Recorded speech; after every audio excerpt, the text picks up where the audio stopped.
Day 8 of my journey. I finally acquired the first of the old Lord souls from the Lost Sinner, and it felt bittersweet. On one hand, I'm one step closer to becoming the monarch of these lands, but on the other hand, I felt great sadness while fighting the Lost Sinner, almost as if she was punishing herself and that me killing her was her final atonement or something. I have no idea what it is she may have done in the past, but at the very least, I could take some comfort in knowing I put her out of her misery. So, I suppose that's something good. What's going on there, everybody? Hope you're having a fantastic morning, because I most certainly am. My name is Azurblade, and welcome back to Dark Souls 2. As you can plainly hear, my character's feeling some unusual feelings, given what just happened last episode, but I suppose that's to be expected. The world of Dark Souls is not a pleasant place to be indeed. Can I wear these? No. Still fat roll, but I'm almost ready to wear those leggings. I'm getting there. Just one more thing of, let's see, I need one more vitality and I can wear it. Now we want to head over this way, hug the outer edges because that's a bottomless pit down there. Don't take chances because you don't want to die, because dying in this game is a bit more punishing than the other games. And now we have made it to the next area after I talk to this guy here. I don't know who you are, but leave me be. The frailty of the weak disrupts the dark. Leave me alone. I'm interested in one thing, dog. You haven't the gift. Well, fine then. Huntsman's Copse. But don't worry, I will talk to this guy after I respect my stats in the future. Him and the guy I missed in No Man's Wharf. So don't worry, I'm well aware I missed that NPC in No Man's Wharf. There's a reason for this. Let me get this here life gem, and let's see. Wow. These hollows have no armor at all, just loincloths. And here we have a brand new enemy after I deal with this guy. Get out of here. We have some poison butterflies. Let's throw a lacerating knife at it. Wow, it survived that. How about that? There you go. Down it goes. And the item is dropping down there. Now, let's see. Oh, hi. It's a torch hollow. Thankfully, they're nowhere near as dangerous as they are in Dark Souls 1. Okay, let's see. How do I want to do this? Shoot, man. I don't know. Run for it! Yeah, that's what I want to do. Sweet. Now just go over this way, drop down here, but don't drop down just yet because there's something lurking in the dark. And as you can see, no, stop locking onto that thing. Can I hit it with a firebomb? No. Okay, then, how? Oh, I know what to do. I don't use bows too much, so let's get some mileage out of this thing. Get out of here. And there's the other thing in here that you want to take care of. It is a basilisk. Uh-oh. Woo! This thing inflicts curse damage really fast, so you want to be careful fighting this thing. Okay. Luckily, it doesn't spit up that much curse gas or whatever you would call that.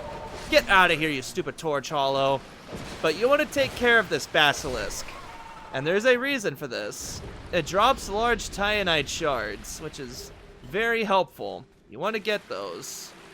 And more poison moss. And what do we have here?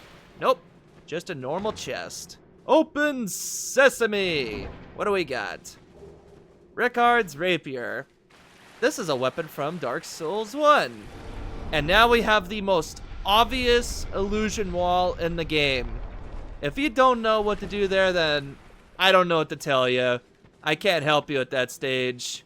Let's see, large soul of a nameless soldier. Nice. Now let's head back up. Going up the cage once more. Man, this has got to be claustrophobic. I don't do well in tight, confined spaces like that, so That would set off my claustrophobia really badly. I'd get so much anxiety trying to stay in that cage. No siree. Not for me. And now, it is super dark in here. So, what you want to do is take care of these guys. What the heck is that guy doing? Look, he's just hanging on by his feet. That's weird. But you want to shoot these boards off the window to light the place up a little more. Like so. Nice. Now, what's this? Small blue burr. Neat. But the reason why I went the way I did is because you can go up this here ladder and get on top of this building. And there's a reason why you want to do this. You get extra souls, but more importantly, you get a pretty fun item if you go up here. And that item is poison moss and life gems and a flame butterfly. Yay! Okay, let's take a sip of the old flask. You see this drop? Look how much damage I'm about to take from that. Yeah, fall damage don't play no games in Dark Souls 2, so... Again, either don't wear heavy gear when trying to drop down, or just make sure you have a lot of HP, because fall damage in this game is rough. And, let's see. Let's take care of Hollow here. Goodbye. And goodbye to you too. Oh, wow, you survived. Get out of here, Hollow. And small blue burr. Nice. Now let's just walk around the outer edges and get the bandit's knife. Alright, what the heck are you doing? Get out of here, stupid Hollow. But this little hole in the earth brings back some unpleasant memories for me personally, because I've seen a hole kind of similar to that in diameter. Not in depth, thankfully, but in diameter in the ground. It was just large enough that if you fell down it, then you'd have a really tough time getting out. And I saw some neighborhood kids jumping around the outer edges of that, and young me was just thinking in my head, why would one put their life at risk like that? That's gonna be such a painful drop if you fall down there. And I have another friend that had a similar thing happen to him, only the hole was large enough that if you fell down that hole, you were not living through the fall because the drop was so massive. So I guess I just learned that day that my preservation instincts were definitely a lot stronger than the fellow kids I was watching jump around the outer edges of that, because me personally, if I see a large drop like that, I'm not gonna tempt fate. I like living a little too much to just gamble with my life like that. I mean, some may call it cowardly. Me, I call it having common sense. So, yeah, that's a pretty fun little thing that happened to me. Ow! I completely forgot about this guy. Get out of here. Cracked red eye orb. Nice. Now what you want to do next is head down this way, because there is a bonfire and a shortcut here. There's your shortcut and bonfire. Haha.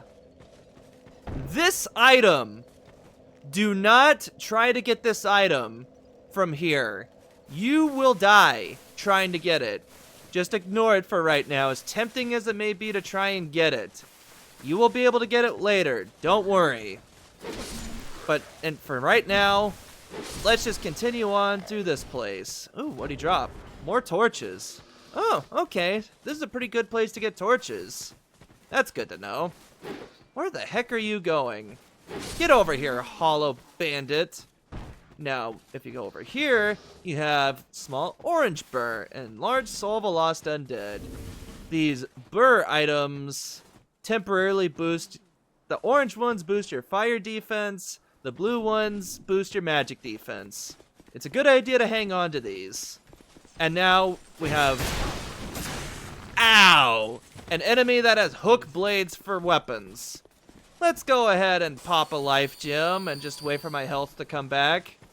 Alright, that should be good. Now! Alright, good. And there he goes. Excellent. Down he goes. Full moon sickle. Ooh. It's been so long. I actually forgot you could get their weapon.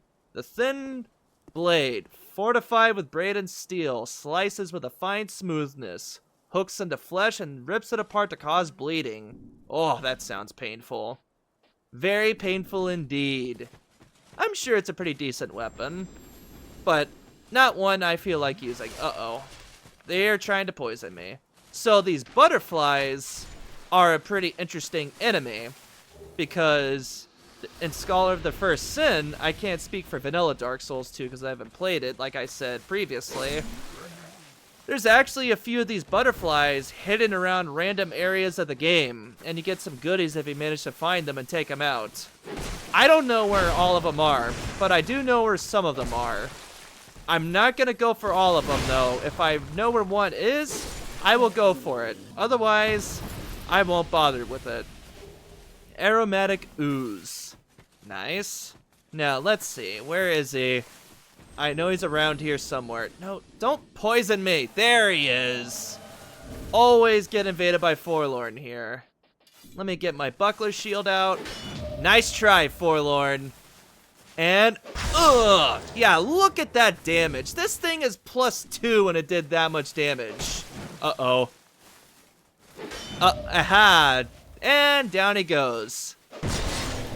And people wanted a Hornet Ring in this game. Okay. Because criticals obviously aren't powerful enough in this game as is. I did 1200 damage with a +2 Drang Lake Sword. And I'm level 83.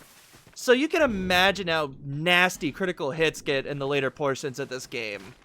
That's why I've always disagreed with the notion that this game needs a Hornet Ring to further increase that damage. Because you already do plenty of it in this game. You really don't need to one-shot everything that moves in this game. With that little tangent out of the way, now you want to head in here because there's more hollows to take care of. They don't give much in the way of souls, but they do have a chance to drop life gems, so that's why it's worth taking them out. And a Morning Star, Soul Undead, and Bashful Ray. I'm not gonna bother with Bashful Ray because I don't need his assistance, but if you want to summon him, there he is. But now, oh, I remember this guy. These hollows are so annoying to deal with. Can I get him? Yes, I can. You want to take him out because they drop an amber herb if you kill them. Very helpful stuff. I'm glad I managed to take him out there. Let's see. I'm gonna need to put the buckler shield back on because if I remember correctly... Okay. Yeah, you want to pull this lever, but this isn't what I was thinking of. And I'm fat rolling. That's lovely. Oh, what do you think you're doing? Tried to sneak up on me? Oh, I don't think so. Wow, I actually missed that.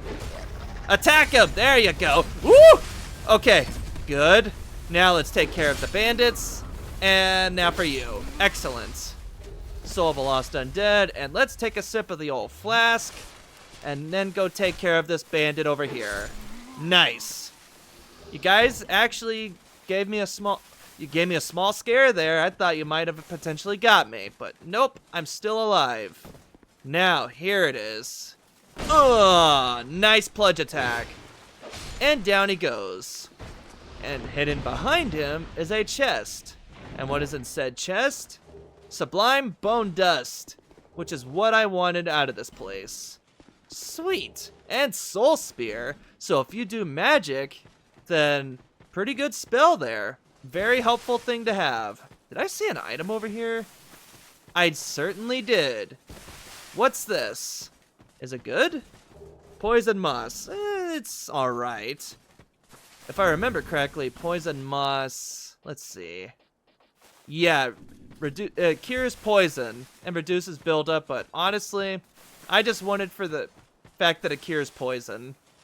Alright, now what I'm gonna do next is go across this here bridge, because there is some extra stuff over here, including a bonfire, but I'm not sure if I have the key just yet. I do not. Okay then, I'll worry about that later. I'll go back for right now, because there's an optional area that I want to go to, and I'm not going to be able to do that if I keep going that way. Well, I mean, I'll be able to, but I'll just be ignoring it. So, with that being said, let's head over here next. And introducing one of the most annoying enemies in the early game. I have no idea what these guys are, but for those of you that know what the boss I'm coming up to is, you'll understand why I'm not too thrilled about this. This is one of the worst boss run-ups in the early game for Dark Souls 2 because of these frickin' guys. Luckily, I two-shot them, so I do have hope. Alright, let's take care of Mr. Skelly Bro here, and what's this item? Notched Whip. Yeah, okay. Now, those guys don't seem too bad so far, right? Oh no. Just wait, look at this. Look at how many of them there are. There's 4 of them right here. So what you want to do is lure them all out one at a time. Don't try to run through, because if you try to run through and deal with all of them at the same time, you're gonna have an awful time. So with that being said, let's equip my bow again, and let's shoot this one out from his little safe perch, and then we can deal with him next. It's generally a good idea to do this instead of just running through, because all of these guys inflict bleed damage, and bleed in combination with a bunch of enemies like this is really rough, because again, it lowers your stamina until the bleed buildup is no longer building up, or the bar is no longer there. No! So yeah, very good idea to lure them out one at a time, which is what I am doing here, because I do not feel like dying just yet. I'm gonna keep this no death streak going as long as possible. And if playing smart means that I'm a coward, then a coward I shall be! They do drop a good amount of souls though, so it is a good place to grind souls in the early game if you can handle these guys. 936 souls per enemy. Now, if you remember that item I showed you earlier, here is where you get it. Just be careful, because sometimes when you drop down in this game, you roll forward. So what you want to do is do a gesture so you fall down and not roll forward. That's the safe way of doing this. Okay, now just... Okay. I'm not gonna get it. Let's see here. I'm gonna try to get it again, so let's cut ahead.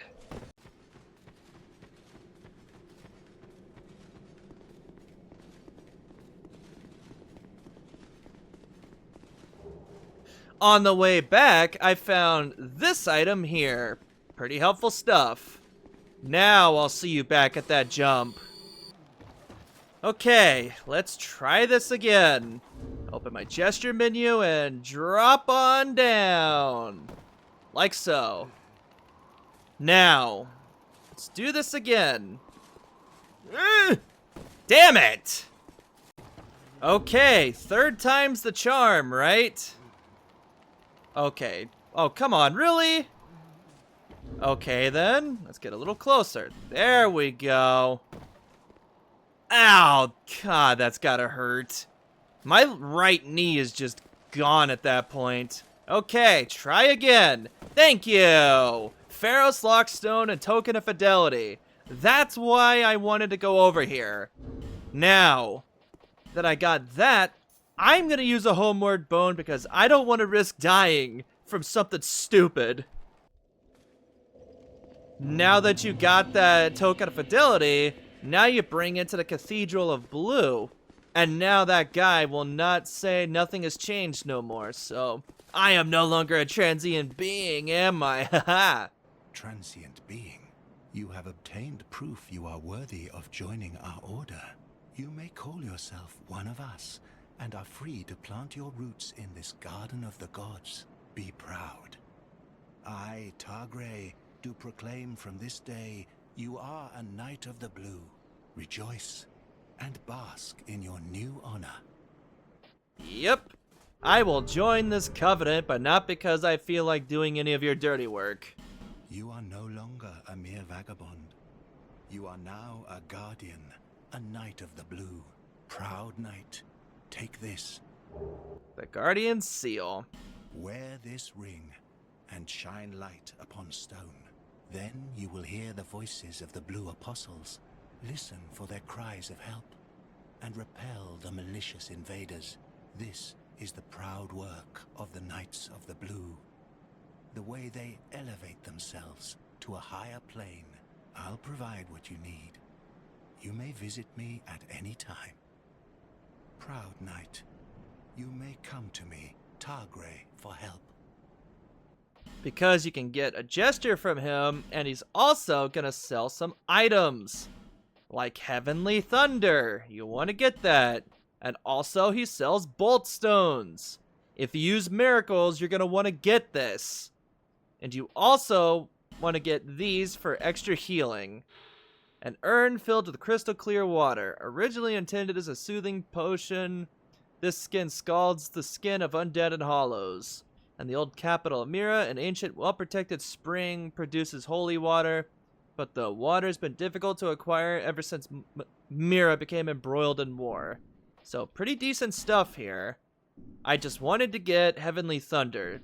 So now that I'm done with that, let's talk to him. We Knights of the Blue must rely upon one another. To achieve our greater goal, present your token of fidelity to test your strength against other knights.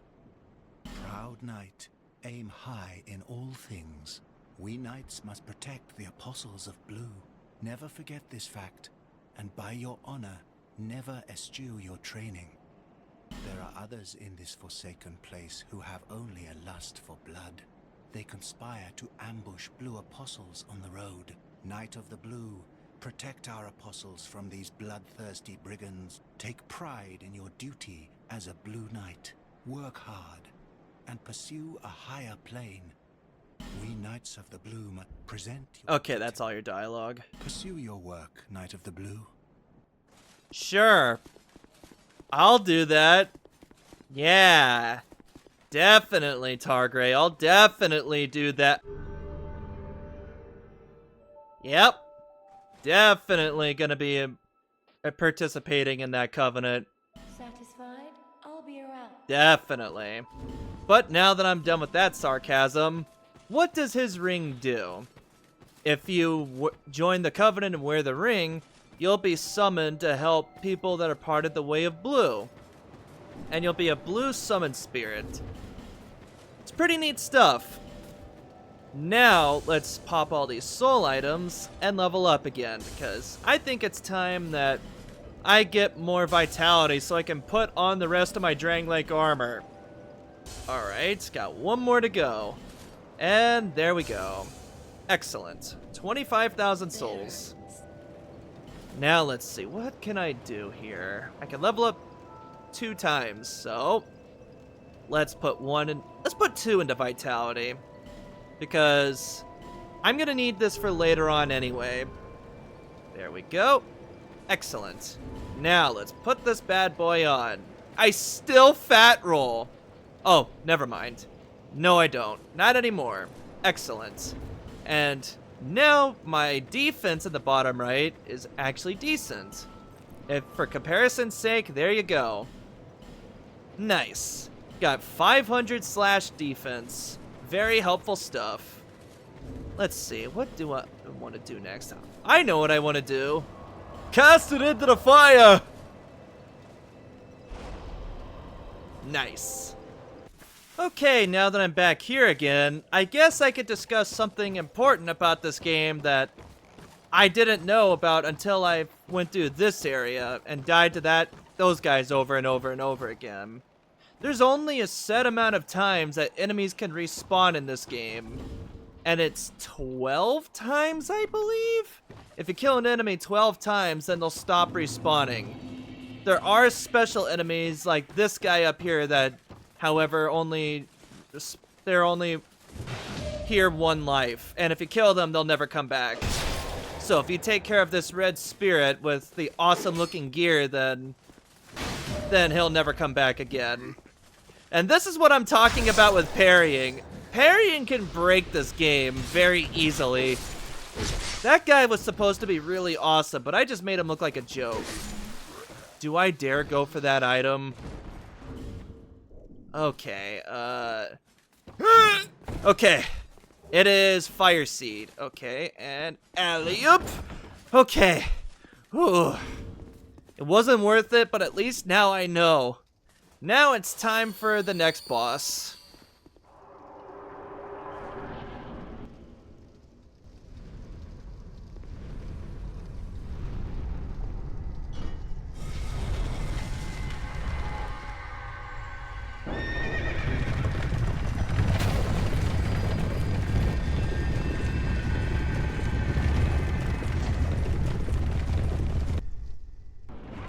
You have no fucking idea how much restraint it took me to not start singing "Get Out the Way, Bitch" when that skeleton got hit by that spike wheel.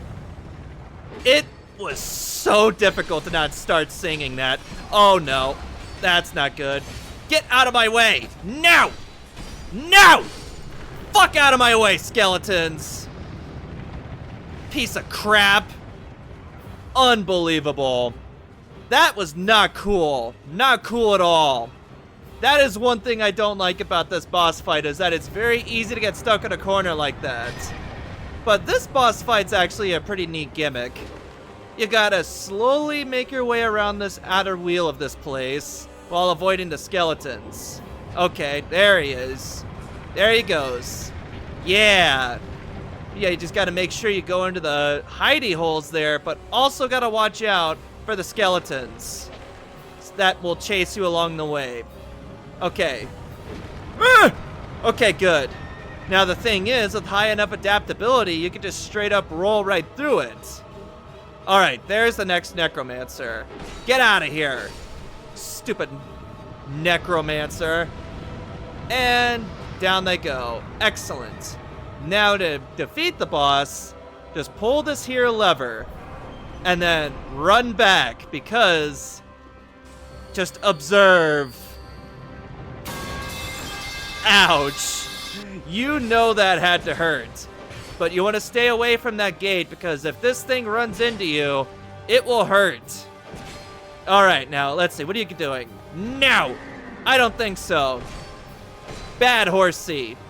Uh-oh. Woo! Tried to kick me in the face there? Uh-oh. Nice try. Alright, just a couple more hits to go and this thing is down. And... what? You have no health! No! Bye-bye, horsey. Down he goes. Victory has been achieved. Now we can go grab the rest of the items. And he got the Executioner's Chariot Soul. Which... the chariot was created only to torment undead, and it took the form of a horrendous mad steed, a window into the soul of its master.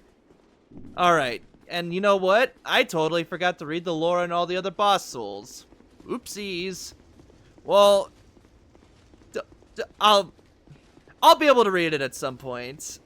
There is a way to fight bosses again in this game, so I won't gloss over their lore too, so don't worry. You'll be able to read it at some point. I just want to make sure I'm not missing anything before I continue on forward, because this boss is optional and you have no reason to come back here once you take care of him and get the next bonfire. So, just making sure. Best to be safe rather than sorry. With that being said, now you just want to head over this way, because you got this item over here, which is Soul of a Brave Warrior. And now that you got that, now you want to head up this way, because there's yet another bonfire up here. And also another covenant. Spoilers. And here he is. Bonfire! Haha! Oh. Let's try that again. What is it? Oh. You trouble on now. This place won't be any fun. Not for you. Alright then, fine. I'll go back home. So that covenant that I can't join was the Brotherhood of Blood, unrelated to the villain from Teen Titans. The way you join this covenant is that you need a token of spite in your inventory. And just like the token of fidelity, there is one in the game that you can get so you can join this covenant offline. Not that it'll matter, because the rewards are equally as stupid as the Blue Sentinels. For Tier 1, you get the Curved Twin Blade for 50 victories. 150 victories, then you get the Crescent Sickle. For 500 victories, you get the Nar Alma set, the Scythe of Nar Alma, and Great Chaos Fireball. So for you pyromancers out there, I am so sorry. You guys got absolutely screwed by this covenant. Because just like the Blue Sentinels, you can only get that pyromancy if you go into New Game Plus 2, I believe it is. Or maybe it's just normal New Game Plus. So yeah, I don't like that. A lot of the pyromancies and other spells in this game are locked behind covenants that you realistically will never be able to advance in these days. But I have this Executioner Chariot soul, so I want to take it to Strayed. And the reason why I'm taking it to him is because the Executioner's Chariot gives you one of my favorite crossbows in the game, the Shield Crossbow. It has the Merciless Chariot inflicted agony upon others with pure, utter impunity, and the crossbow created from its soul strives to protect from possible retribution. The thing is that it's just a normal crossbow, but it's got an iron shield in the front of it. And if you want its melee weapon, then it gives you a lance, which causes bleed damage. And it's got pretty good scaling too, so it's honestly not a bad thing. But I absolutely love this crossbow. I think it is a really cool idea, and I really wish they'd bring this thing back in a future game, because I like the idea of a crossbow that you can guard from other arrows while you're firing it. It's a really cool idea. And one of my friends is a huge Deathstroke nerd, and he made a Deathstroke character in this game that used that crossbow, which I thought was pretty neat. Yeah, I'm calling you out. You know who you are. Now let's level up once more and end this video. What should I level up this time? Let's level up Attunement to 10 so I can finally cast a Miracle and get my Faith to 10 as well. Nice. There we go. Now that I have 10 attunement, I can finally equip a spell, so with that being said, let's see, what do I want to equip? I want to equip Lightning Spear, because I only need one attunement slot for it, but alas, I can't cast it until I have 22 faith, so it's just going to take up room for a while. But with that being said, I'm going to end it here. Next time on Dark Souls 2, we will continue exploring Huntsman's Copse and hopefully find out a way to unlock that door that has the bonfire behind it. See you guys next time. Take care, everyone.